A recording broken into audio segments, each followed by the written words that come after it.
Olá, tudo bem com você? Seja bem-vindo, seja bem-vinda na nossa terceira aula de Direito Empresarial. Um prazer estar aqui com vocês novamente. Eu sou a professora Janaína Vargas Testa, acho que a gente já se conhece, né? Caso vocês não tenham assistido aí as primeiras aulas, né? Pois porventura só estou aqui rapidamente me apresentando a vocês mais uma vez. Eu sou mestre em Direito, atuo também como advogada. E hoje eu venho falar de um assunto super importante. A gente vai falar um pouquinho sobre os assuntos da nossa unidade 13, lá do livro de Direito Empresarial, que aborda, vamos lá ver o quê? Qual é o assunto, o título da nossa aula de hoje? Olha lá. E direito do consumidor e os reflexos nas relações comerciais físicas e virtuais.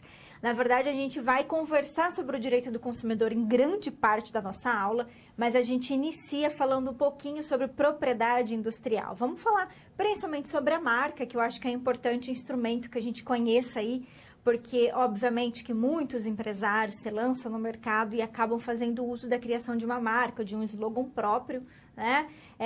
Então, por isso que a gente vai conversar um pouquinho mais sobre a marca, mas a gente vai falar também sobre os outros processos que são registrados lá no NPI, como a patente, modelo de utilidade, desenho industrial, que na verdade são instrumentos aí de proteção, né, da invenção, das modalidades de aplicação industrial, que na verdade os fornecedores, aqueles que se lançam na indústria, acabam fazendo uso desses instrumentos aqui no Brasil para justamente proteger a sua invenção, não é? Portanto, a gente vai conversar sobre esses assuntos, olha lá na unidade 3, e aí a minha contextualização, eu convido você para pensar sobre a seguinte questão. Quando uma empresa, aliás, todas as empresas, ela sempre vai pensar uma regra básica. Que regra básica é essa? O produto dela e o serviço precisa ser consumido por alguém. Claro, né, gente? Se ninguém comprar, não há faturamento, consequentemente não tem lucratividade. Então, a relação de oferta e demanda sempre está o quê? Vinculada ao conceito de consumo, né? Agora, a relação de consumo, ela pode, a depender de sua formatação, receber um tratamento diferenciado por nossa legislação. E aí a gente vai conhecer os principais contornos dessa legislação e verificar a aplicabilidade dela.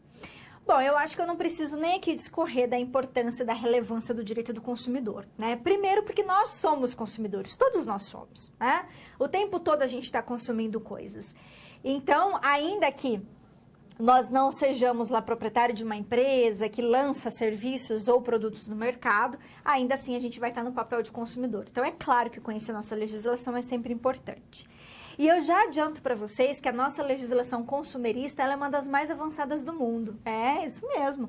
Parece até falar, nossa, professora, mas tem tanto desrespeito pelo consumidor no Brasil. A verdade é que existe, às vezes, né, um contraponto, assim, uma grande distância, vamos pensar assim, entre o que está previsto na lei e aquilo que é colocado em prática, né? Então, muitas vezes, os fornecedores não respeitam o direito do consumidor, não respeitam a legislação.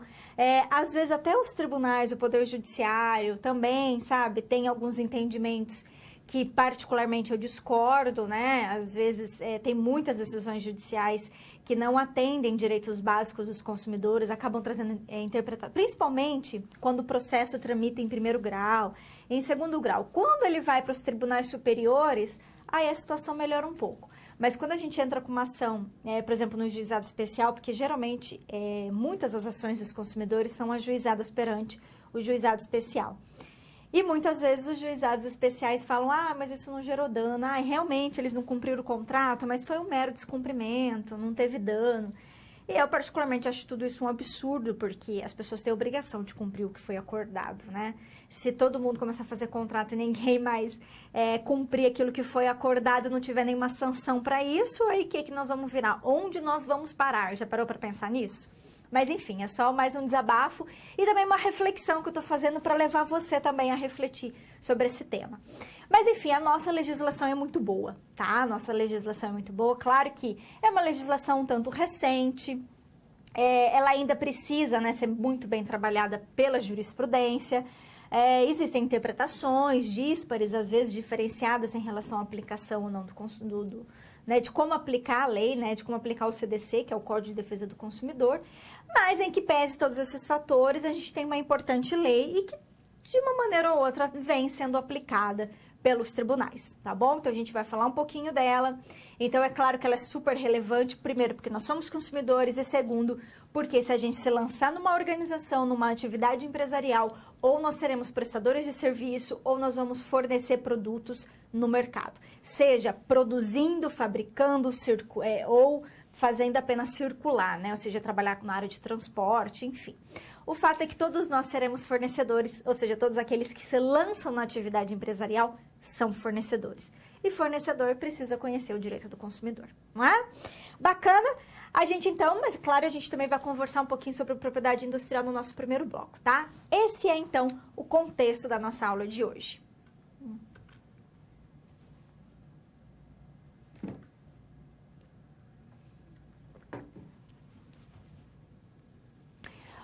Propriedade industrial. Você sabe o que é uma propriedade industrial? Quando a Constituição Federal ela diz que deve ser assegurado o direito intelectual, né? O direito intelectual das pessoas é o quê? É aquilo que você cria, né? Então, tudo que você cria tem que ter uma proteção jurídica. Porque senão você cria algo, uma pessoa rouba a tua ideia, né? Acaba utilizando como se ela fosse o autor daquela ideia, enfim.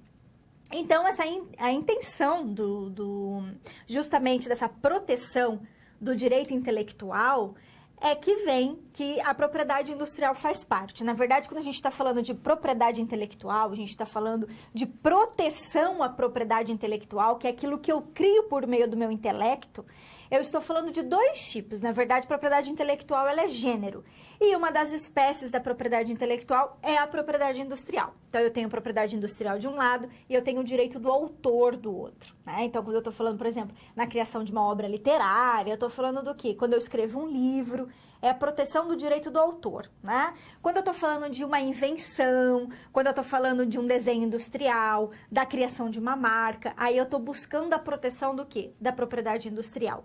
Mas ambos são protegidos por aquilo que a gente tem de propriedade intelectual, que é o direito de ter a sua criação protegida por lei, certo? Você pode ceder em algumas situações, você pode, né, até ceder seus direitos, mas desde que você faça um contrato e autorize, né, justamente essa cessão. Então, tudo isso, né, você pode licenciar o uso de uma marca, né, isso é possível ser feito por meio de um contrato, mas é claro que sempre buscando proteger quem? Aquele inventor, aquele que criou, aquele que registrou primeiro uma marca, aquele que registrou um desenho industrial, ou aquele que criou, né, uma invenção, que teve uma invenção e que foi patenteada, né, foi concedida uma patente. Legal? Vamos começar então?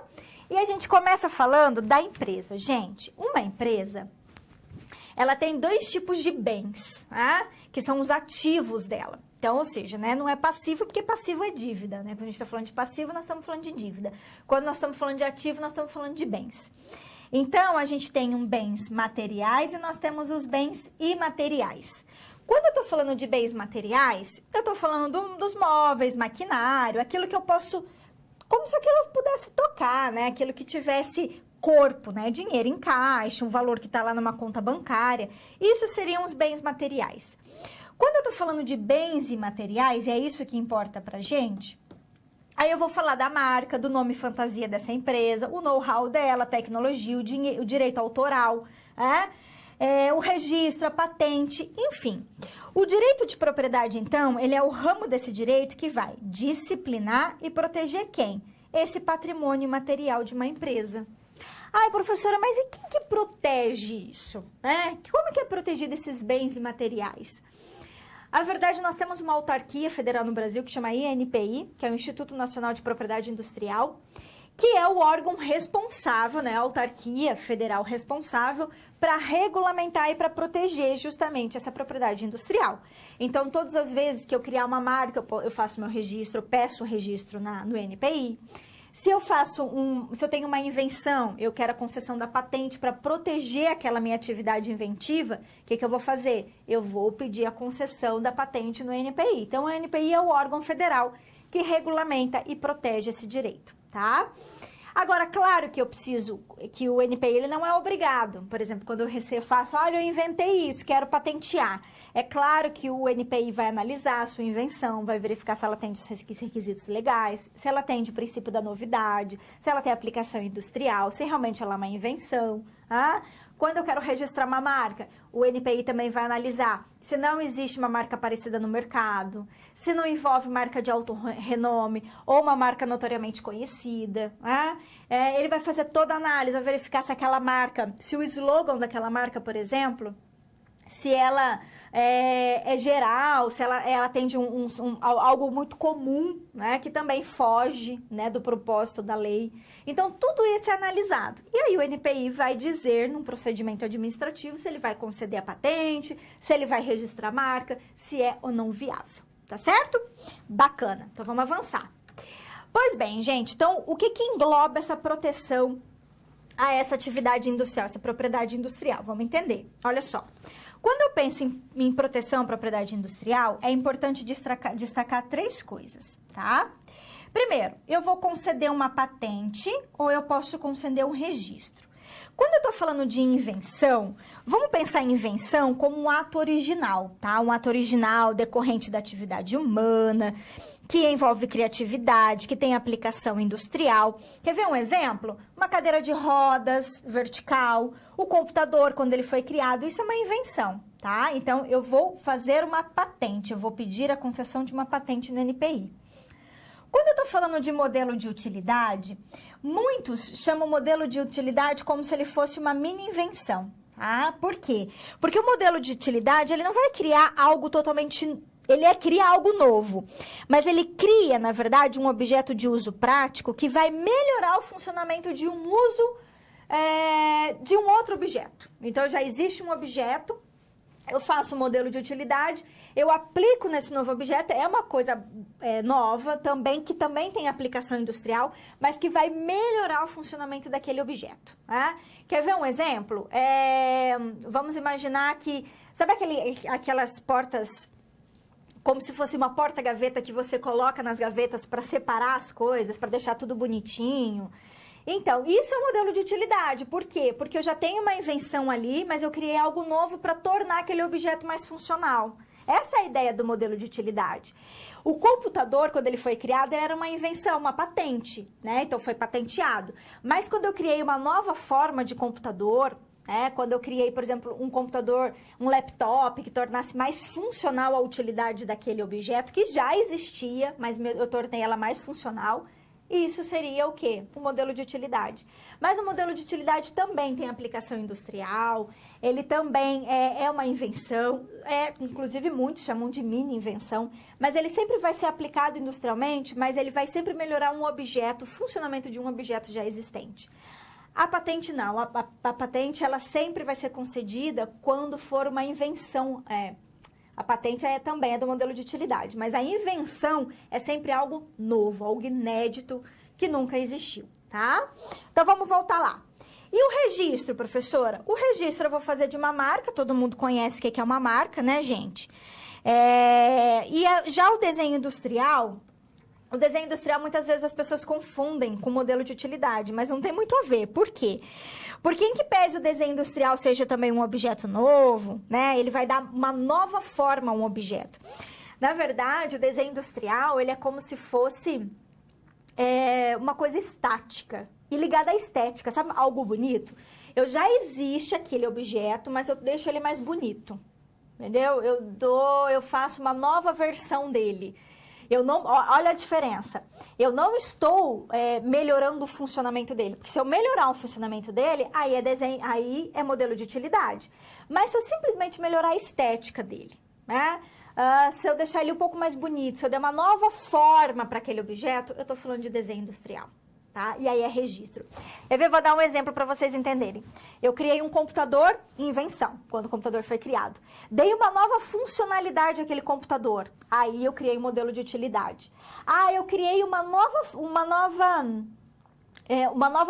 quando eu crio uma nova forma para melhorar o funcionamento do computador, aí eu crio um modelo de utilidade. Quando eu crio uma nova forma, só para deixar o design, sabe o design do computador mais bonito? Mais fininho, deixar ele mais bonito, aí eu tô falando de desenho industrial. Essa é a diferença, tá bom? Bacana, né? Gente, aí pra gente fechar aqui, a proteção à propriedade industrial, ela também protege a concorrência desleal, né? É justamente com essa ideia, com esse intuito. E ela também impede, veda, né? Tenta uma repreensão às falsas indicações geográficas. O que significa isso? São aqueles objetos que possuem uma origem determinada. Quer ver? Vou dar um exemplo. Imagine, sabem as vinícolas que tem lá no Rio Grande do Sul? Por exemplo, em Bento Gonçalves, né? Aquela região. Lá é uma produção de vinhos, certo? Que são daquele local. Então, tem uma origem determinada. Então, eu não posso mudar, fazer uma falsa indicação geográfica para tentar confundir o consumidor. Dizendo, por exemplo, um vinho produzido lá em Minas, eu disser, não, esse vinho foi produzido lá na região vinícola de Bento Gonçalves e Garibaldi. Entendeu? É uma falsa indicação geográfica. Isso não pode. Principalmente nos produtos que têm essa origem determinada, tá? Que vem de algum local determinado. Bacana? Então, vamos avançar. E a marca, professora? A marca, gente, ela é um sinal distintivo, perceptível, que não compreendido nas proibições previstas em lei.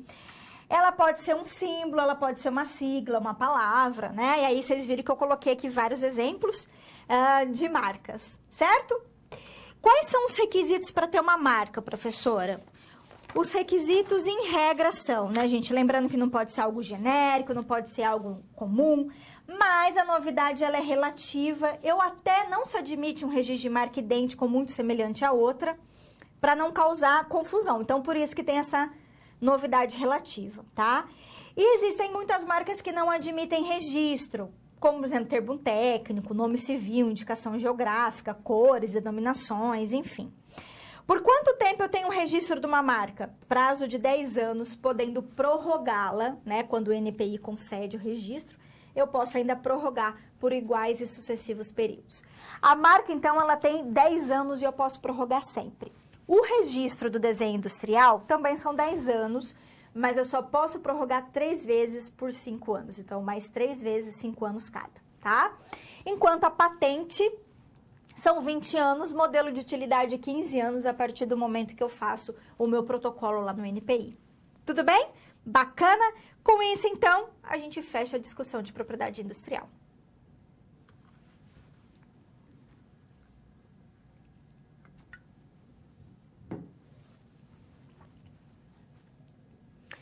Vamos falar de registro de marca? Vamos tentar verificar agora uma situação, problema e tentar um pouco aplicar o nosso conhecimento sobre esse assunto. Então, vamos começar. Olha a situação aqui pra gente. Envolve, mais uma vez, o nosso pet shop, né?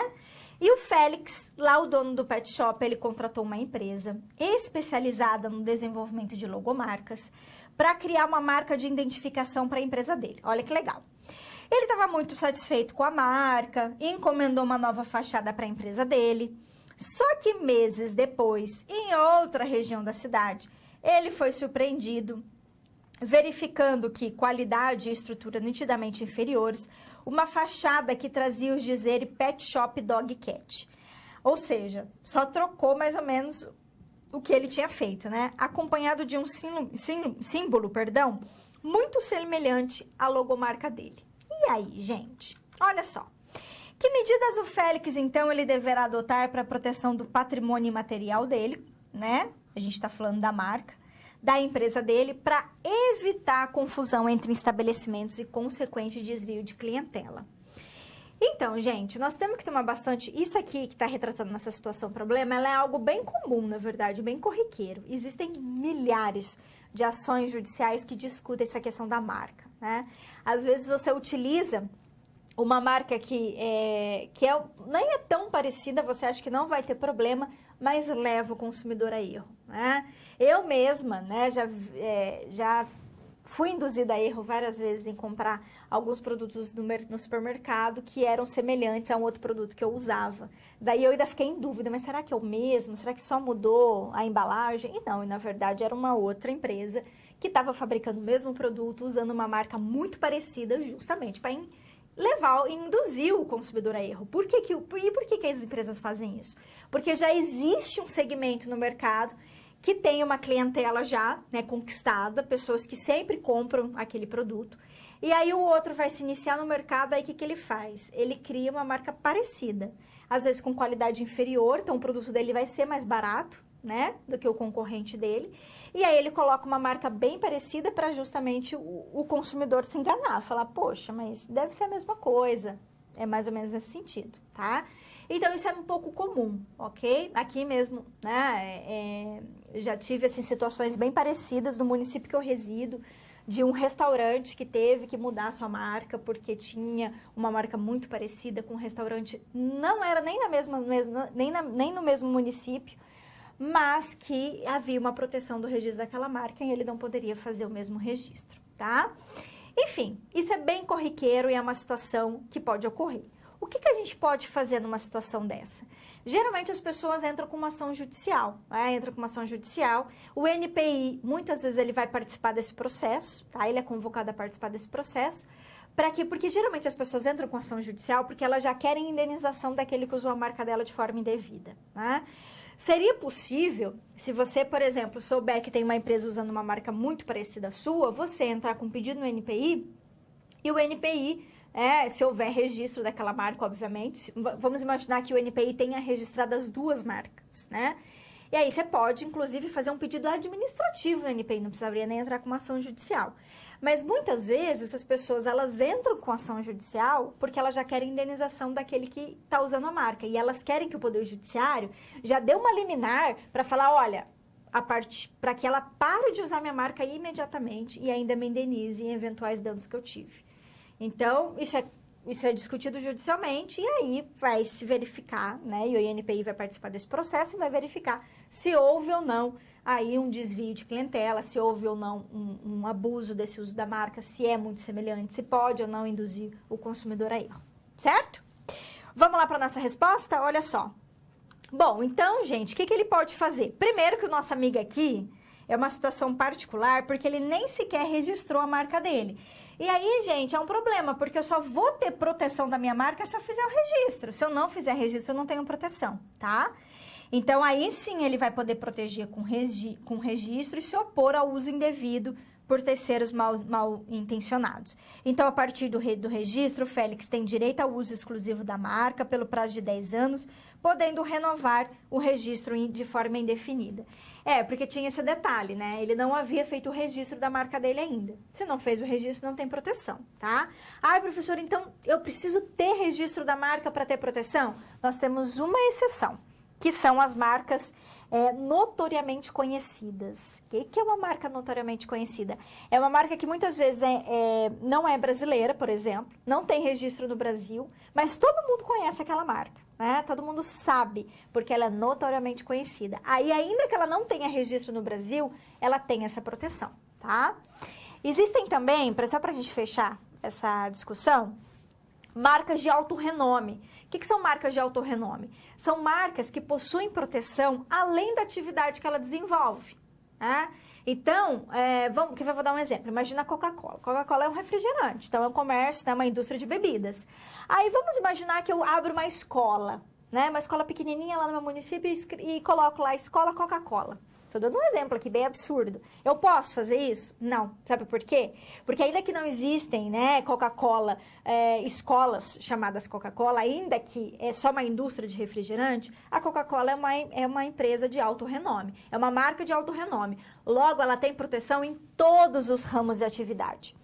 Quem vai dizer se uma marca é ou não de alto renome é o próprio NPI.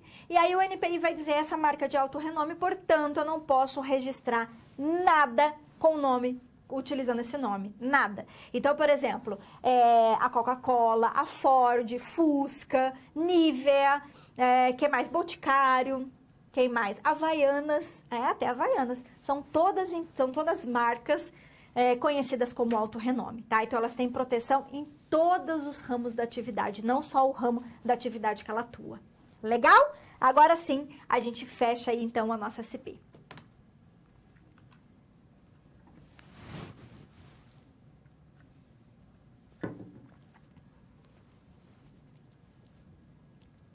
Vamos falar de noções gerais do direito do consumidor. Sim, a gente vai conversar um pouquinho o que é o direito do consumidor, que tipo de relação jurídica ele protege, quais são os sujeitos dessa relação de consumo. Vamos começar? E a gente começa então falando quem é o consumidor, quem é o fornecedor. Olha só, gente, nós temos que lembrar que o direito, ele sempre vai, toda lei, ela vai proteger uma determinada relação jurídica. E quando eu tô falando do CDC, que é essa lei aqui, é conhecido popularmente, né, como CDC, ele vai definir que o Código de Defesa do Consumidor se aplica a uma relação de consumo. Então, uma relação de consumo é uma relação jurídica, certo? Legal.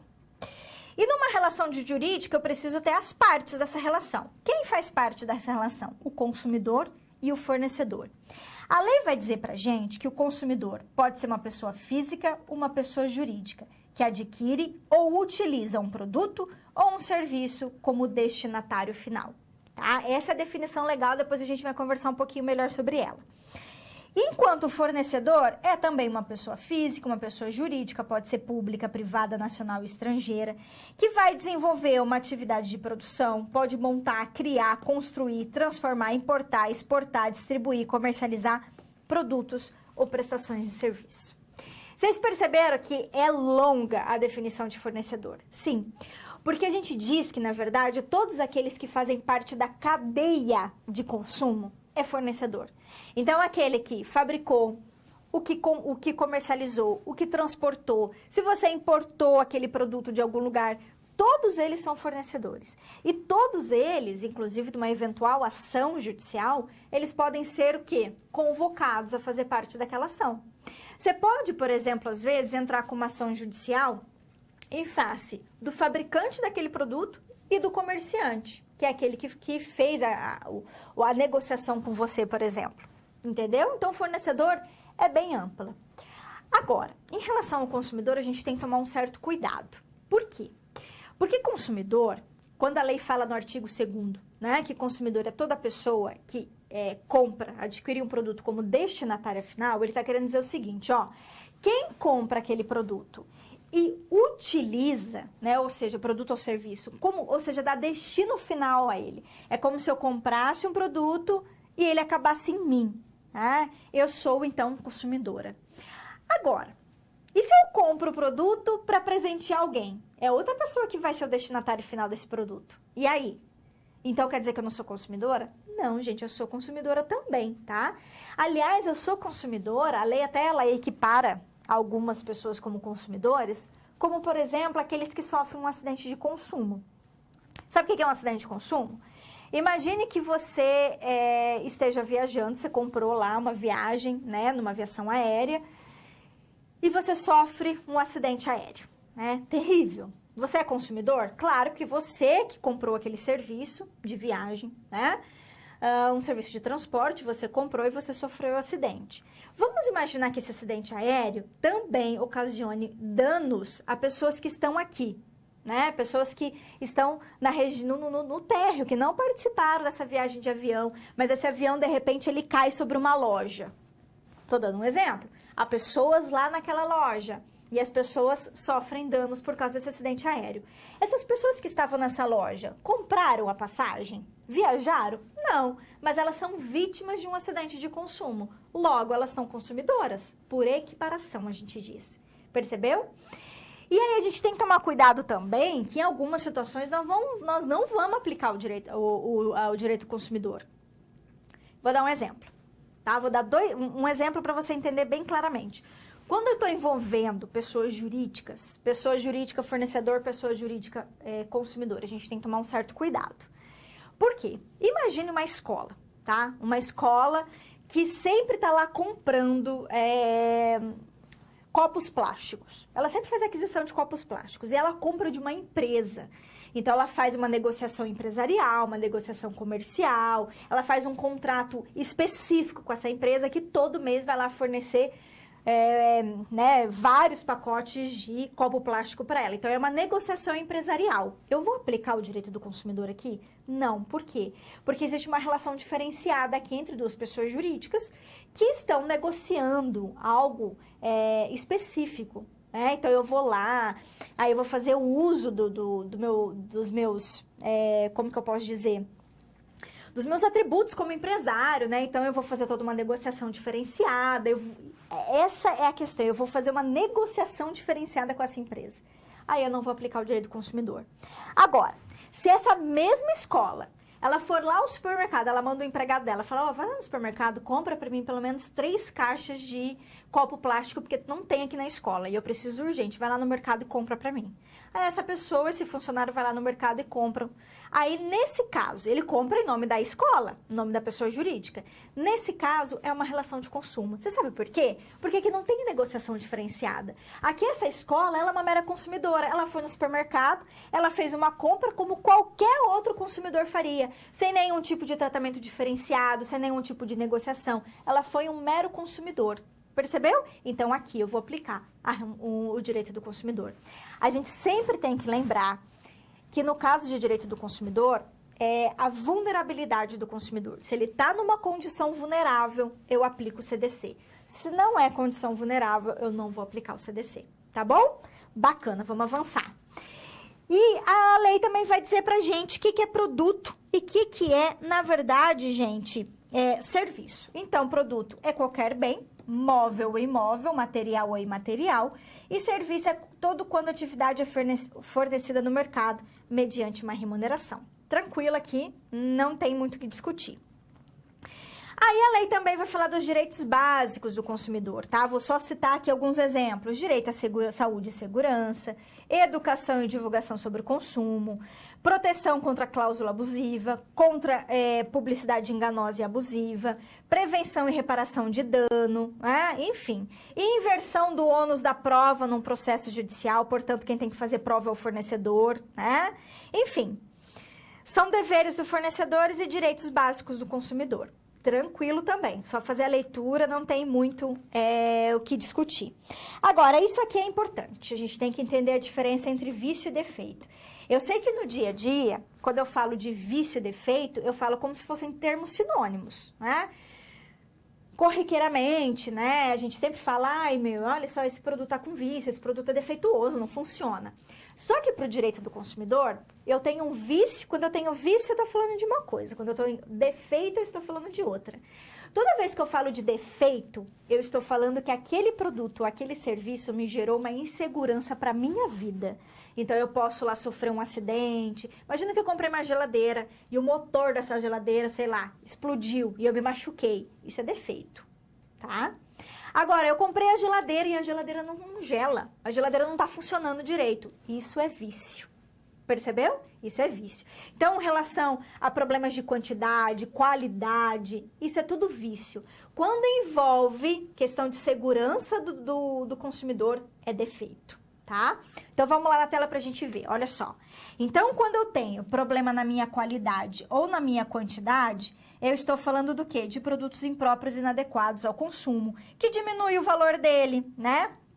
Com indicação constante no recipiente ou mensagem publicitária, né, que está lá enganando sobre a qualidade e quantidade daquele produto. Isso é vício. Quando eu estou falando que o produto é defeituoso, eu estou dizendo que ele não oferece a segurança necessária considerando as circunstâncias relevantes, tá? Então, essa é a grande diferença, é uma diferença importante que a gente tem que entender. Tanto é importante que quando eu vou falar de responsabilidade do fornecedor, a responsabilidade por vício ela é de um jeito e por defeito ela é outra, tá? Então, por isso que a gente tem que entender o que é defeito e o que é vício. Bacana? E com isso, fechamos a nossa discussão.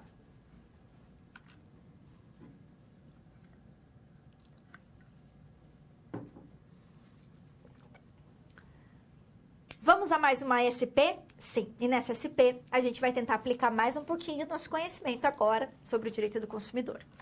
Vamos lá. Gente, um dia o nosso amigo aqui, Félix, né? Um cliente, né? Retornou ao pet shop do Félix. E aí, o que aconteceu? Ele estava bastante contrariado. Por quê? Porque ele disse que ele havia comprado um saco de 10 quilos de uma ração muito cara para dar para a irmã dele, dona de uma gata chamada Morgana. E dias depois, a irmã dele contou que a Morgana, que é a gatinha, estava toda a pelagem, enfrentando problemas intestinais, em virtude daquela ração. Que daí ela verificou que, na verdade, a ração não era própria para gatos, mas era específica para cachorro, porque ela se informou perante o fabricante. Olha o problema. Acontece, gente, que lá na embalagem do produto havia uma ilustração de um gato e de um cachorro comendo a ração. Opa, olha que já induzindo o consumidor a erro. tentando enganar o consumidor. E não havia em nenhum lugar uma contraindicação para o uso de felinos. Nenhuma. O Félix, então, ficou em dúvida. Por quê? Aquele cliente poderia ser considerado um consumidor, já que ele havia presenteado o produto para outra pessoa? Se a confusão pela ilustração na embalagem da ração denota ou não alguma falha de fornecimento. E aí, gente, o que vocês acham? Sim, né? Na verdade, primeiro, o cliente é consumidor, ainda que ele tenha presenteado outra pessoa, tá? Ele é consumidor porque ele foi lá, ele deu um destino final porque ele comprou, ainda que depois ele repassou como presente. Ele é consumidor, sem dúvida alguma, tá? Ele se encaixa lá no artigo 2º do CDC. E aí, se verificado que realmente na embalagem constava um gato comendo a ração, não havia nenhuma contraindicação para felinos, e isso gerou danos para o consumidor, né? É claro que nesse sentido haverá indenização, haverá um problema aqui por parte do pet shop, sem dúvida alguma. Agora, a gente tem que entender que, na verdade, só que a gente tem que pensar uma outra situação. No caso do pet shop aqui, ele é o fabricante? Foi ele que fabricou essa ração? Ou essa ração foi fabricada por um outro, ele só é o comerciante? Sim. Então, daí, como é que fica essa situação? No caso, isso aqui é um problema de vício ou um problema de defeito? O que você acha? Vai pensando. Vamos lá para nossa resposta? Olha só. E aí, o que acontece aqui, gente? Olha que interessante. Primeiro, ele é consumidor, sem dúvida alguma, tá? Porque o conceito de destino final é bem amplo e não exige que a pessoa consuma o produto de fato, né? Podendo presentear alguém. Agora, a confusão pela ilustração na embalagem traz alguma falha de fornecimento? O que vocês acham? Sim, né, gente? É um vício de qualidade, porque há uma disparidade entre a destinação do produto e as informações veiculadas na embalagem. E aí? O que vocês acham disso? Então, olha só. Existe aqui um problema de que a embalagem não corresponde ao quê? À destinação daquele produto. Lógico, logo, eu tenho aqui o quê? Uma questão de vício, né? Eu tenho um vício do produto. Então, eu tenho uma responsabilidade. Uma responsabilidade que seria em tese de quem? Do comerciante do pet shop ou do fabricante? Como que se dá essa responsabilidade por vício? Eu não vou responder essa pergunta agora, depois a gente vai retomá-la, porque na verdade ela é um assunto para um próximo bloco, tá bom? E com isso, então, eu fecho a nossa SP.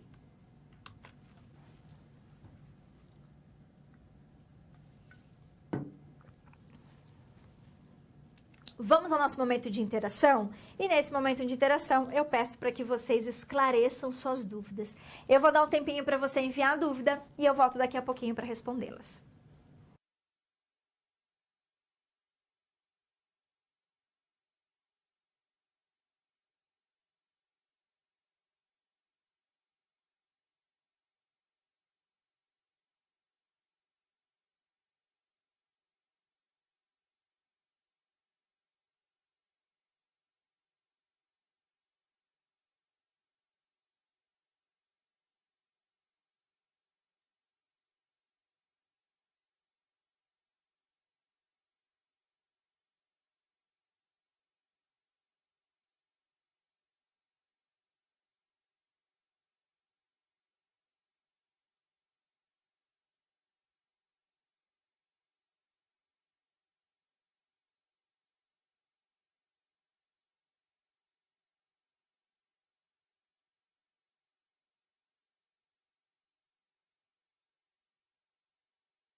Olá, meus queridos. Eu vou responder aqui algumas questões, dúvidas que vocês enviaram. Não vou conseguir responder todas, tá? Em decorrência do nosso tempo, mas se vocês quiserem, vocês podem depois me encaminham para o tutor à distância, que eu respondo via e-mail, tá bom? Primeiro, questão da patente. A patente ela é concedida por 20 anos no caso de invenção, né? E aí, depois dos 20 anos, é cancelada essa patente? Sim. Depois do prazo, gente, ela cai em domínio comum, a gente diz, tá? Em domínio público. É assim que funciona, tá bom? A proteção da marca, ela só existe quando é feito um registro. Você só pode exigir a proteção daquela marca quando você tem um registro, tá? Existem, pessoal, algumas decisões judiciais, eu já vi, tá? Decisões judiciais no sentido de que não havia registro daquela empresa, daquela marca, mas era uma empresa muito antiga no município, mas muito antiga, assim, tinha mais de 20, 30 anos no mercado. E aí surgiu uma outra empresa e quis usar a mesma marca e ela não tinha feito o registro, mas o judiciário nessa circunstância acabou concedendo a proteção, né, pedindo que a outra deixasse de utilizar, justamente porque estava muito tempo no mercado e já era muito conhecida na região. Então pode acontecer de ter umas decisões dessa, mas em regra a proteção ela só ocorre com o registro, tá? Pois bem, aí em relação... tinha mais uma pergunta aqui que eu fiquei, só um minutinho. Ah, tá. Quando você compra um produto que tenha... Gente, a gente tem que tomar cuidado, que vício e defeito são coisas diferentes. Eu expliquei isso pra vocês. Eu tenho um vício naquele produto quando eu tenho um problema de quantidade e qualidade nele, né? Então, o produto, ele dizia que funcionava, que era isso, não funcionou, não prestou, não tem a qualidade que ele dizia, né? Ou eu comprei um produto que dizia que lá vinha 1 quilo e só tem meio quilo naquele pacote, por exemplo. Isso é um vício de quantidade. Quando eu tenho vício de quantidade ou vício de qualidade no produto, o CDC permite que você dê um prazo para essa pessoa corrigir o vício dela, tá? Quando eu tô falando de defeito, então eu não posso exigir que, eu quero um outro produto que você substitua imediatamente. Não, eu tenho que conceder um prazo pro fornecedor. A não ser que seja um produto muito essencial e você não pode aguardar. Mas é a exceção, tá? Agora, no caso de defeito do produto, o defeito do produto é quando ele não vai trazer a segurança necessária para o consumidor. Aí, nesse caso, obviamente, que você pode pedir a substituição imediata, porque é claro que você não vai ficar lá com um produto que, de repente, vai ocasionar que pode explodir em qualquer momento e trazer danos à sua saúde. Então, gente, são coisas diferentes, então a gente tem que tomar cuidado, tá? Se eu compro um produto que tem vício, que não tem a qualidade necessária, que eu esperava, né? Comprei uma geladeira, a geladeira não tá funcionando direito, não tá gelando como deveria. Isso é vício. Aí eu tenho que conceder um prazo para o fornecedor arrumar. Eu não posso exigir já um outro. A gente ainda vai conversar sobre esse aspecto, tá? Eu só tô aqui comentando porque nós tivemos uma pergunta em relação a isso, tá bom?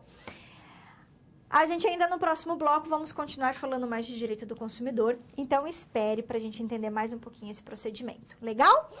Então, com isso, fechamos aí o nosso momento de interação.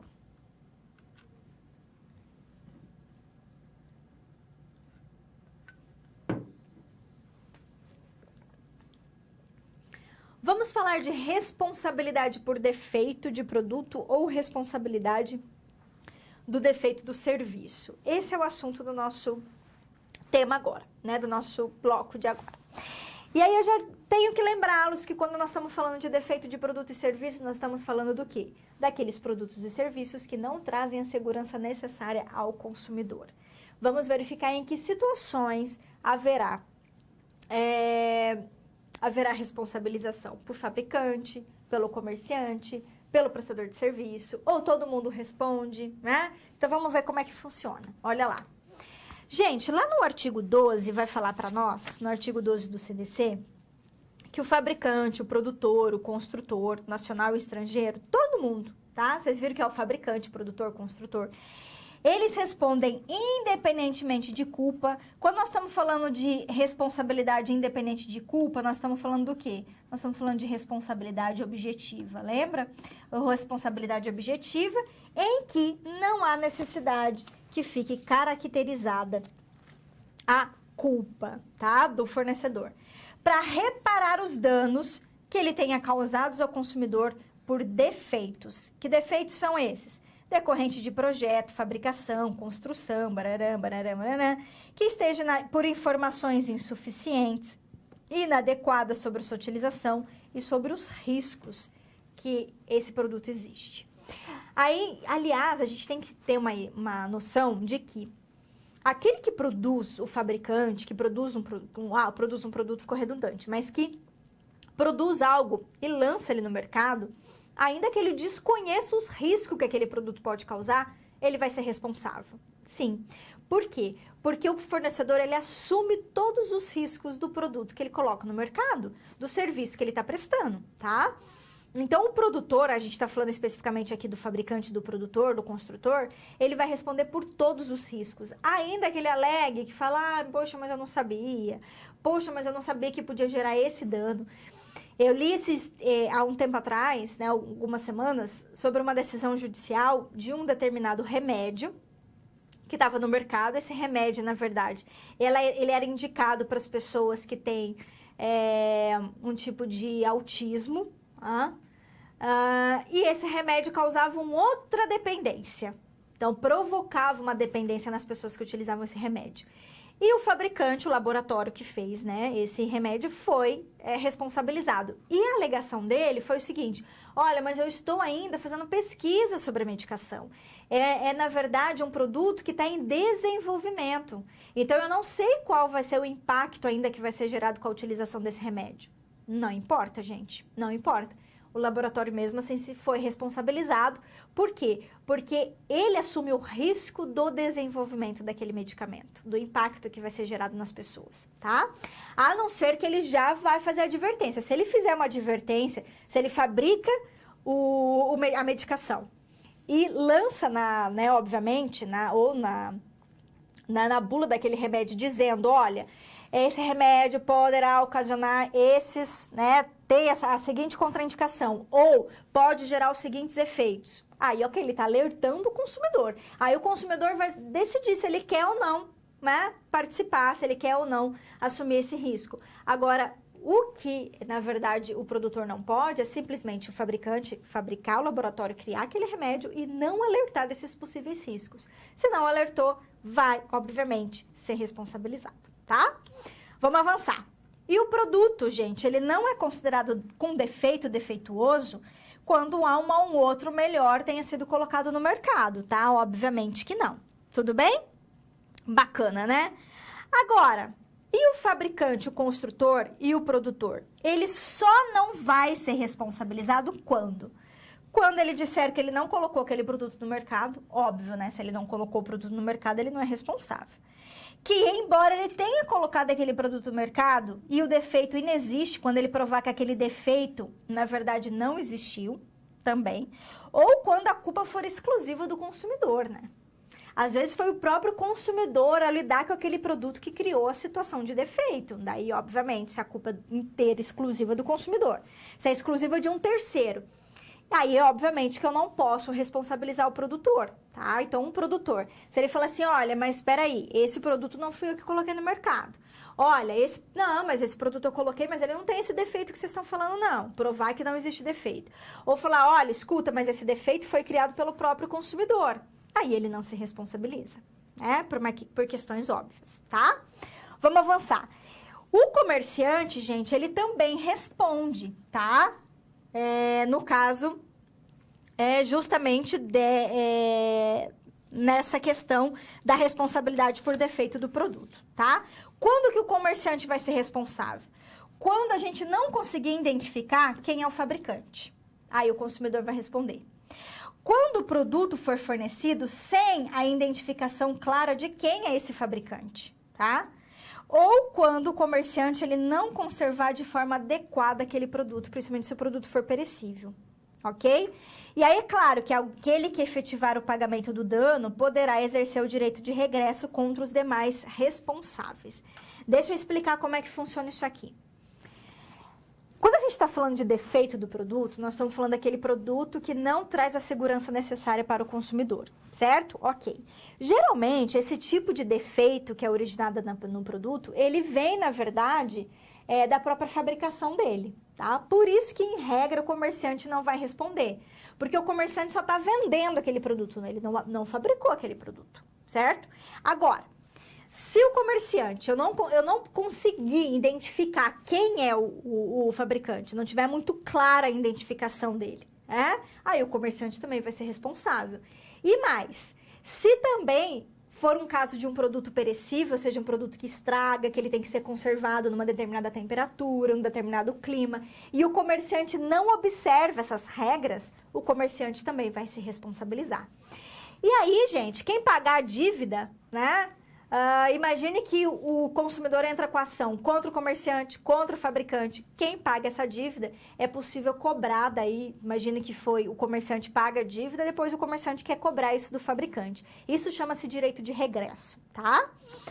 Vamos avançar. E com isso, então, na verdade, a gente entendeu justamente essa responsabilidade por defeito do produto. Bacana? E com isso, fechamos aí a nossa discussão.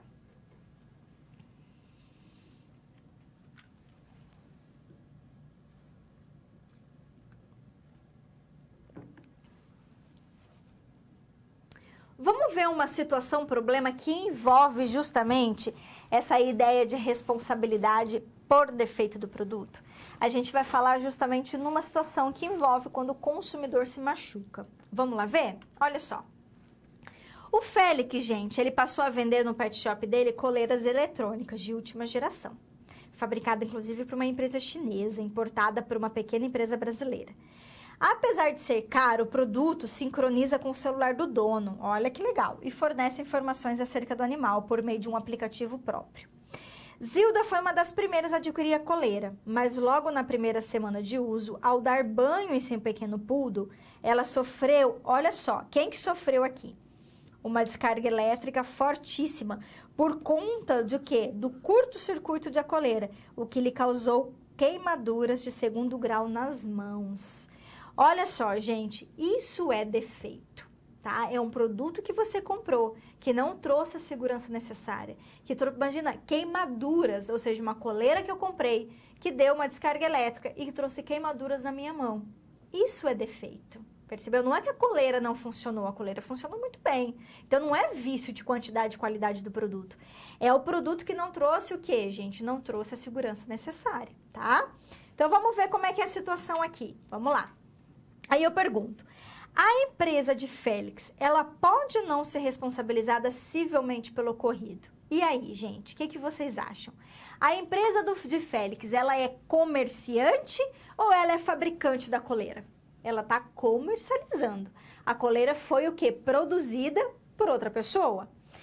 Quem, em regra, vai ser responsabilizado por defeito daquele produto? O fabricante, aquele que fabricou o produto, né? No caso de defeito. Quando o produto não traz o quê? A segurança necessária, nós estamos falando de quem? Nós estamos falando do fabricante, em regra. Mas o comerciante nunca vai se responsabilizar? Sim, ele vai. Quando que ele não se responde, ele se responsabiliza mesmo? Quando a gente não conseguir identificar quem é o fornecedor, quando não tiver muito claro quem é o fornecedor, quem é o produtor, né, o fabricante. Ou no caso de produto perecível, mas não é a nossa situação aqui, que o consumidor não toma, né, as devidas cautelas para o quê? Para manutenção daquele produto, né, à venda, ou seja, ele não coloca, não mantém em condições necessárias para que aquele produto não estrague, enfim, ok? Nesse caso, o consumidor também vai responder. Então, vamos lá para a nossa resposta, olha lá. Gente, trata-se de defeito, né? Então, trouxe prejuízo à segurança, à integridade física dessa consumidora. Então, nesse caso, o comerciante, ele só será responsabilizado se não for possível identificar o fabricante, o importador, ou se o produto não trouxer essa identificação de maneira clara, tá? Agora, se a embalagem da coleira indica quem é a empresa fabricante e qual a empresa brasileira responsável pela importação, o pet shop que atuou como mero comerciante, em regra, não será responsabilizado, tá? Então, por isso que a gente tem que entender que quando nós estamos falando de defeito do produto, a gente tem que analisar quem é o fabricante, quem é o comerciante e as situações em que o comerciante vai responder. Isso quando nós estamos falando de defeito do produto, porque a gente vai ver que quando nós estamos falando de vício do produto, a situação é um pouco diversa, tá certo? Bacana. Com isso, então, fechamos mais uma situação-problema.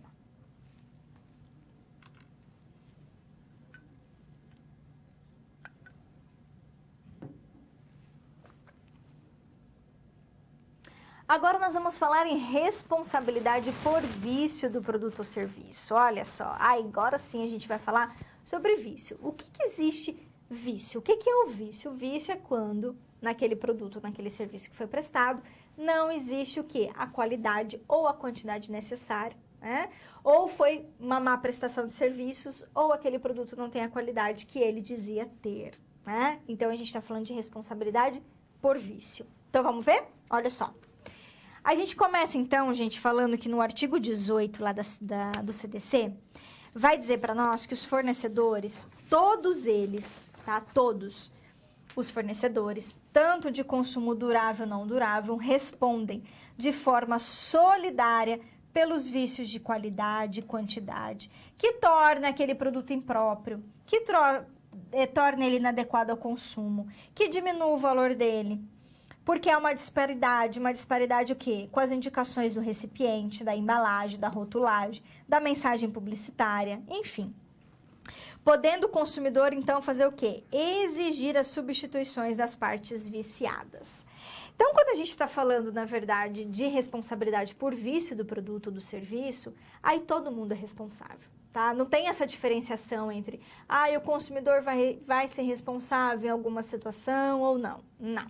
O consumidor sempre vai ser responsável, o comerciante sempre vai ser responsável também. Todo mundo é responsável, todos os fornecedores. Fabricante, construtor, importador, transportador, aquele que montou o produto, aquele que vendeu o produto, que é o comerciante, todo mundo é responsável. Todos respondem de forma solidária. Eu posso entrar com uma ação contra todo mundo. Eu comprei um celular, meu celular não funciona direito. Meu celular está com problema numa tecla que não está funcionando. Quando eu baixo um aplicativo, ele começa a travar. Estou aqui dando exemplos, tá? Eu vou entrar com ação com quem? Com a loja que eu comprei meu celular, que é o comerciante. Posso entrar também com ação contra o fabricante daquele celular. Certo? Porque todo mundo é responsável quando se trata de vício do produto, tá? Agora, quando a gente está falando de vício do produto, eu não posso simplesmente chegar pro comerciante, vamos imaginar, lá na loja que eu comprei o celular e falar assim, olha, eu quero que você me dê o celular novo agora. Não, gente. Por quê? Porque a lei dá o direito ao fornecedor de reparar aquele vício, de tentar consertar aquele vício. Sim, tá? Então, é isso que a gente vai falar agora. Vamos lá, olha só. Bom, primeiro, a gente vai falar disso daqui a pouco, na verdade, porque a gente vai dizer o seguinte. Não sendo vício sanado no prazo máximo de 30 dias. Logo, eu tenho 30 dias para conceder. Eu, consumidora, vou conceder 30 dias para que o vício seja sanado. Aí, se não for sanado esse vício, alternativamente eu posso escolher, tá? Então, eu dou 30 dias lá para eles arrumarem meu celular. Não arrumou. O que eu posso pedir? A substituição daquele produto por uma mesma espécie em perfeitas condições de uso. Posso pedir a restituição imediata daquilo que eu paguei, monetariamente atualizado, sem prejuízo de perdas e danos, se eu tiver tido algum dano. Ou eu posso pedir o abatimento proporcional do preço. Professor, eu posso escolher? Sim. Então, quando eu estou falando de vício do produto, o que acontece? Eu concedo um prazo de 30 dias para que ele seja arrumado, consertado. Não foi sanado o vício. Aí sim eu posso exigir. Eu posso exigir a substituição, eu posso exigir o abatimento do preço, eu posso exigir o quê? A devolução do valor que eu paguei. Aí eu posso escolher. Não é o fornecedor que escolhe, tá, gente? Porque o fornecedor vai dizer assim pra você, eu só posso te devolver, eu posso só substituir pro outro, eu não posso devolver o seu dinheiro. Sim, ele vai te dizer isso, mas ele não tá cumprindo o CDC, tá? O CDC fala que é forma alternativa. Professora, eu sou obrigada a esperar esses 30 dias para esse vício ser sanado? Em regra, sim. Eu só não serei obrigada aos 30 dias se for um produto muito essencial. Uma geladeira, um fogão, eu preciso daquele produto. Algo que eu preciso muito para trabalhar, que sem aquilo eu não consigo exercer minha atividade laboral. Aí eu não teria obrigatoriedade de cumprir esses 30 dias, tá? De esperar esses 30 dias. Agora, gente, eu já vou alertar que é sempre uma briga com a loja, que geralmente você vai negociar com a loja, né? Às vezes com o fabricante também, mas é sempre uma briga, sempre ele não vai aceitar, ele vai querer os 30 dias. E aí sempre vai ser um desgaste, tá? Porque não é todo mundo, aliás, quase ninguém está disposto a respeitar de forma literal o que está previsto em lei, infelizmente, tá? Por exemplo, essa questão da restituição do valor de forma monetariamente atualizado. Eu nunca vi uma empresa devolver o valor de forma monetariamente atualizada. Nunca vi. Ela vai dar o valor que você pagou. Ela não vai fazer essa atualização. Eu nunca vi. Pode ser que alguma empresa faça isso. Eu, de fato, nunca presenciei isso, algo acontecer. Eu nunca vi uma ação judicial em que houve isso, esse respeito. A ação judicial, aí o juiz vai determinar que pague o valor atualizado, né? Mas eu nunca vi, assim, nunca ouvi falar de uma situação em que as empresas obedecessem a isso, tá? Vamos avançando? Vamos. Gente, o consumidor poderá fazer uso imediato dessas alternativas sempre em que razão da extensão do vício, a substituição dessas partes viciadas puder comprometer a qualidade, característica do produto, diminuir o valor ou se for produto essencial. É o que eu acabei de falar. Se o produto for essencial, aí ele pode exigir de imediato a substituição do produto, ou o abatimento do preço, ou a devolução do valor que ele pagou, tá? Ou se também ele verificar que ainda que o fornecedor ele vá corrigir aquele vício, quando ele corrigir o vício, diminuir o que? A qualidade do produto. Aí também eu não sou obrigada a ficar dando esse prazo para ele corrigir o vício, percebeu? É isso que está falando o nosso parágrafo 3º aqui, tá? Cuidado! A ignorância, olha só, do fornecedor sobre os vícios, gente, causados, o que vai acontecer de qualidade, não exime ele da responsabilidade, não. Antes de comercializar qualquer produto, é dever do fornecedor se inteirar sobre as qualidades, condições de qualidade e quantidade, sob pena de ser responsabilizado, tá? Então, não adianta depois vir falar, poxa, mas eu não sabia, né? Na verdade, isso é tão comum também, gente, mas tão comum. O comerciante sempre falar que a culpa é do fabricante. Ah, mas isso é quem fabricou o produto, a culpa não é minha. Ah, mas poxa, esse vício, você vai ter que esperar porque a culpa não é minha. Sempre ele vai dizer isso. Mas a culpa também é dele. Pois é, infelizmente, porque todo mundo é responsável. Por isso que quando você é comerciante, você tem que tomar cuidado com quem você vai negociar, com qual fábrica você vai comprar, né? Por quê? Porque você também se responsabiliza. No caso de defeito, um defeito do produto, ou seja, quando o produto ele gera uma insegurança, aí o comerciante, em regra, ele não vai ser responsabilizado mesmo. Mas no caso de vício de quantidade e vício de qualidade, não adianta ele reclamar, né? Não adianta, ele vai ter que assumir, ele vai ter que ser responsabilizado. Por isso que, como eu havia falado, não adianta vir com essa desculpa, tá? Agora... Mas, professor, e se o consumidor não teve culpa? Poxa, ele teve que pagar por isso, e a culpa era toda do fabricante que fez lá, produziu aquele celular com um monte de problema, e o consumidor, aí o comerciante teve que pagar essa dívida. Aí o que acontece? Nesse caso, perante o consumidor, o comerciante tem que pagar, tá? Ele tem que pagar essa dívida, ele não tem como ele se eximir dessa responsabilidade. Mas ele paga para o consumidor, sei lá, vamos imaginar, uma indenização de, sei lá, R$1.000, estou aqui chutando um valor. E depois, o comerciante, se ele quiser, ele pode cobrar esses R$1.000 do fabricante. Mas aí é uma briga entre eles, o consumidor não tem nada a ver com isso, tá? Que é esse direito de regresso, ou seja, o comerciante vai lá e fala para o fabricante, olha, eu tive que pagar uma dívida, mas um erro que na verdade foi de fábrica, portanto, eu quero ressarcimento do que eu tive que pagar para o comerciante. Ok, então essa é uma briga entre eles. Isso não gera efeito para o consumidor. Para o consumidor, perante o consumidor, todo mundo é responsável quando se trata de vício do produto. Tá bom? Bacana? Legal. E com isso, fechamos aí mais uma discussão.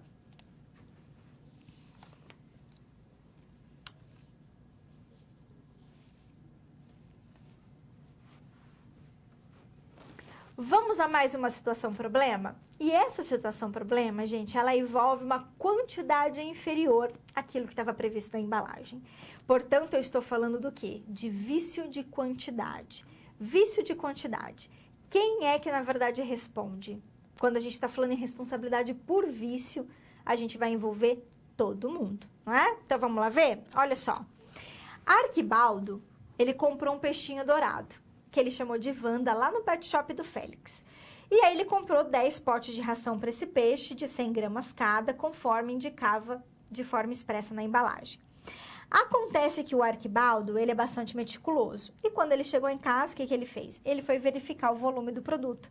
Pegou uma balança e constatou que, na realidade, os potes só tinham 85 gramas de ração. E aí? Eu pergunto para você. Se a embalagem fala que tem 100 e, na verdade, ela tem 85, qual é o tipo de problema que eu tenho aqui? Eu tenho um defeito? Não. Eu tenho vício? Sim. De qualidade? Não. Um vício de quantidade, não é? Então, vamos avançar. Imediatamente, então, o Arquibaldo retornou ao pet shop e exigiu do Félix a restituição da diferença correspondente a 50% do valor que ele pagou, como forma de compensação. O Félix, que é comerciante, ele é responsável pela diferença da quantidade desse produto? Ele precisa restituir a Arquibaldo o valor exigido? Bom, gente, nós temos, então, duas questões aqui que envolvem nessa situação problema e que nos permite fazer uma reflexão e repensar aquilo que a gente estava estudando. Primeira coisa, nós estamos falando aqui de responsabilidade, a gente tem que identificar se nós estamos falando de produto com vício ou produto com defeito. Nós estamos falando de um produto com vício. Por que é vício, professora? Porque a ração trouxe aqui, por acaso o cliente comeu a ração e passou mal? Não. Por acaso a ração trouxe algum tipo de alergia pro cliente? Também não. Então, nós não estamos falando de defeito. Porque defeito vai envolver a segurança, a saúde do consumidor. Então, não estamos falando de defeito. Nós estamos falando de uma situação em que a pessoa foi lá, comprou uma mercadoria, que a embalagem falava que tinha tanto e, na verdade, ela tinha menos de quantidade. Então, eu estou falando de vício, tá? Vício de quantidade. Uma informação errada que enganou o consumidor. Isso é o quê? Vício do produto. Se é vício do produto, aí eu tenho que ir lá lembrar a questão da responsabilidade. Quando eu estou falando de responsabilidade por defeito do produto, responsabilidade por defeito, eu estou falando do que mesmo? Eu estou dizendo que, em regra, quem vai se responsabilizar? O fabricante, né, gente? Aquele que fez aquele produto. Agora, o comerciante nunca vai ser responsável no caso de defeito? Vai, se ele não tomar as cautelas necessárias no caso de produto perecível, ou se não for possível identificar quem é o fabricante, tá? Aí o comerciante também se responsabiliza. Só que no nosso exemplo aqui, na nossa situação problema, a gente está falando do quê? A gente está falando de vício de quantidade. Se é vício de quantidade, nós temos que lembrar que está lá previsto no artigo 18 do CDC. E o artigo 18 do CDC, quando ele vai falar da responsabilidade por vício do produto, ele fala que todo mundo responde. O fabricante, o produtor, o construtor, o comerciante, todo mundo que faz parte da cadeia de consumo se responsabiliza. Não é? Então, no nosso exemplo aqui, o nosso amigo Félix, que é o dono lá do pet shop. Na verdade, a gente está falando do Félix, mas na verdade é a pessoa jurídica pet shop. Ela é responsável ou não? Sim, ela é, mesmo como comerciante. Porque, como comerciante, ela também se responsabiliza por vício de quantidade, por vício do produto. Bacana? Legal. Essa é uma primeira questão. Segunda questão. O cliente, ele quer 50% do valor de desconto, porque ao invés de ter 100 gramas, tinha 85. Mas espera aí, vamos tentar pensar numa lógica. Ele pode pedir como compensação a devolução de 50%, gente? Não, né? Não me parece razoável. Porque se houvesse 50 gramas em cada pacote de ração, ou seja, metade daquilo que foi anunciado, ok. Aí ele teria direito à devolução da metade do que ele pagou. Mas não, na verdade tinha 85%, né? Ou seja, faltava 15%. Por quê? Porque tinha 85 gramas em relação a 100 gramas, é o quê? Corresponde a 85%. Logo, faltava 15%. Então, me parece lógico e razoável que se houver uma devolução como compensação, seria no patamar de 15% e não de 50%, como o cliente exigiu. Concorda comigo? Então, vamos lá ver. Olha só. Então, gente, olha o que nós temos aqui. Na verdade, sim, o Félix, por ser comerciante, ele, por se tratar de vício de quantidade, ainda que ele seja comerciante, ele responde de forma solidária com todo mundo, tá? Que participou da cadeia de fornecimento. Mas é possível que o Félix depois busque o direito de regresso contra o real responsável por esse vício. Mas, gente, perante o consumidor, o pet shop é responsável, tá? Ele precisa restituir ao Arquibaldo, que é o cliente, o valor que ele exigiu? Não. Por quê? Porque havendo inconsistência na quantidade do volume real indicado na embalagem, o consumidor tem a alternativa de exigir o abatimento daquilo que ele pagou. Mas nesse caso seria de 15% e não de 50%, né? Obviamente, né, gente? Porque por ser uma situação mais justa, né? Pois bem, e aí com isso a gente fechou mais uma SP.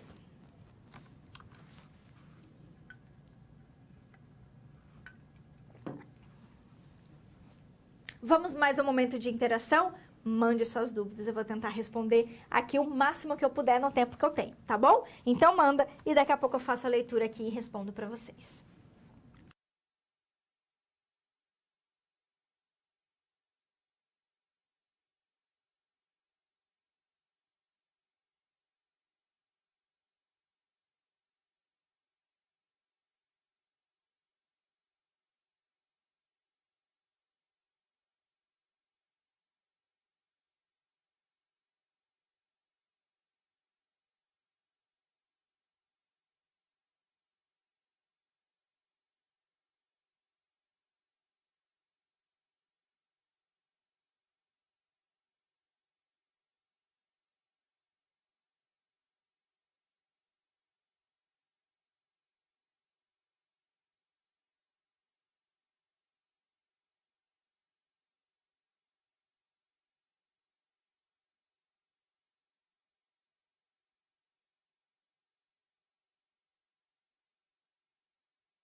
Oi, gente, vamos lá, eu vou responder alguns questionamentos de vocês, tá bom?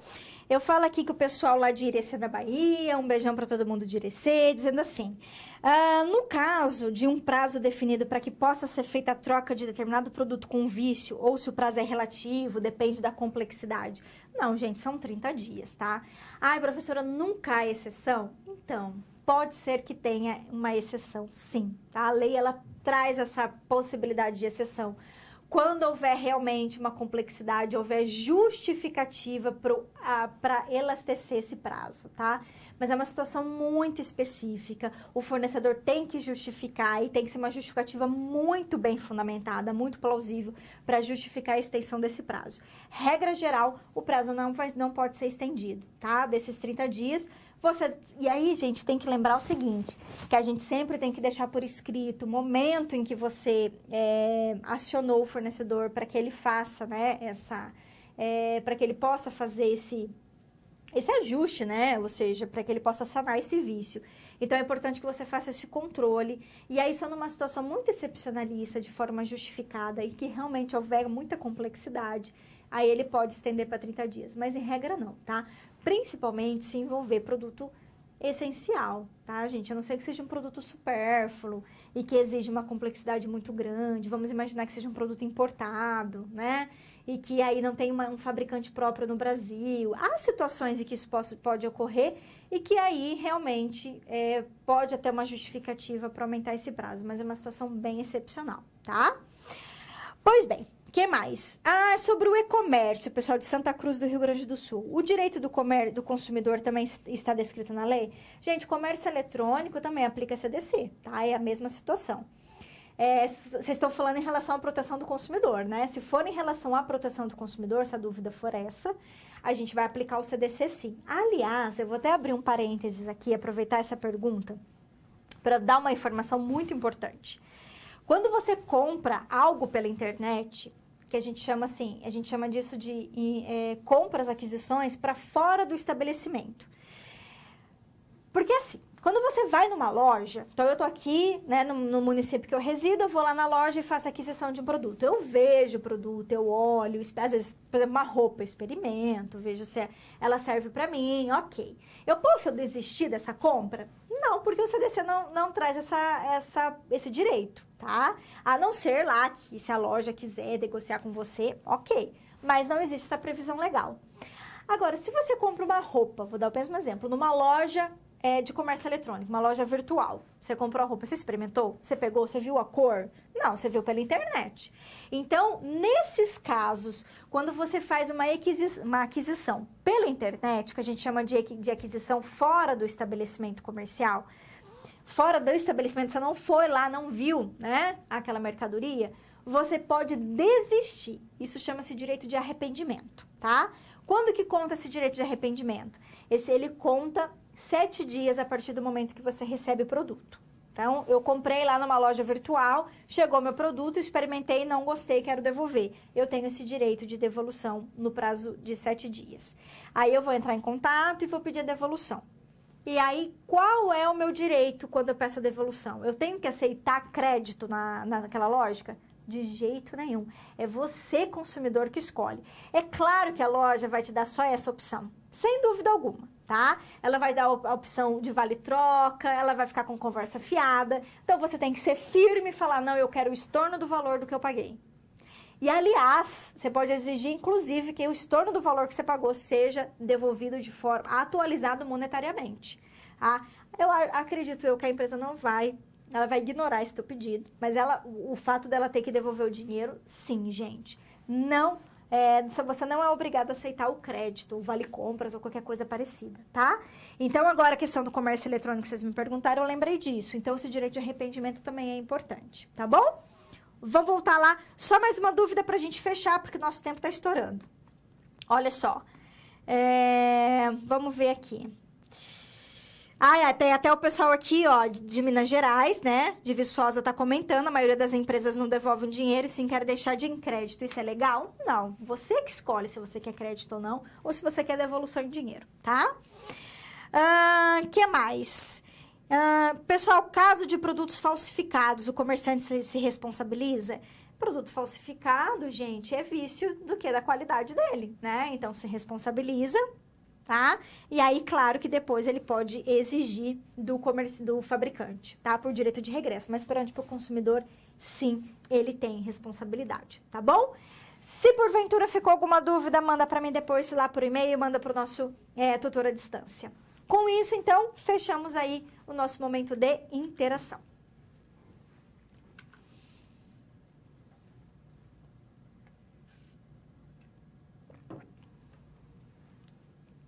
Vamos fazer uma breve síntese dos assuntos de hoje? Então, vamos lá. Olha só. Recapitulando, gente. Falamos sobre a propriedade industrial, né? Falamos sobre a diferença entre bens materiais, bens imateriais. Vimos que os bens materiais é que são protegidos pela propriedade industrial, como, por exemplo, a patente, que é concedida no caso de invenção, modelo de utilidade. Falamos desse patrimônio material das empresas, como marcas, né? Invenções, enfim. E que o registro e a proteção dessas marcas só ocorre depois de concedido pelo INPI.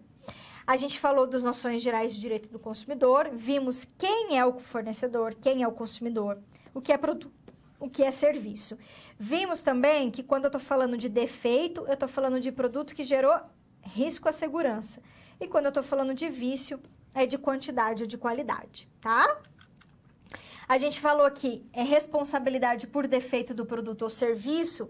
A gente viu que, em regra, a prejuízo à segurança do consumidor, o comerciante só vai responder se não der para identificar o fabricante ou se não houver informações, não estiverem claramente expressas na embalagem do produto, tá? Falamos também sobre a responsabilidade por vício e aí, nesse caso, todo mundo se responsabiliza de forma solidária por vícios que envolvem a qualidade daquele produto e serviço ou a quantidade do produto, tá bom? Certo, meus queridos? É isso, esses foram os assuntos da nossa aula de hoje, assuntos super importantes, eu sei que suscitam muitas dúvidas, né? Porque, afinal de contas, nós somos consumidores, né? E aí a gente acaba ficando em dúvida realmente em relação a esses aspectos, tá bom? Foi um prazer, mais uma vez, estar aqui com vocês. Desejo uma ótima semana e a gente se vê na próxima, tá certo? Um grande beijo. Tchau, tchau.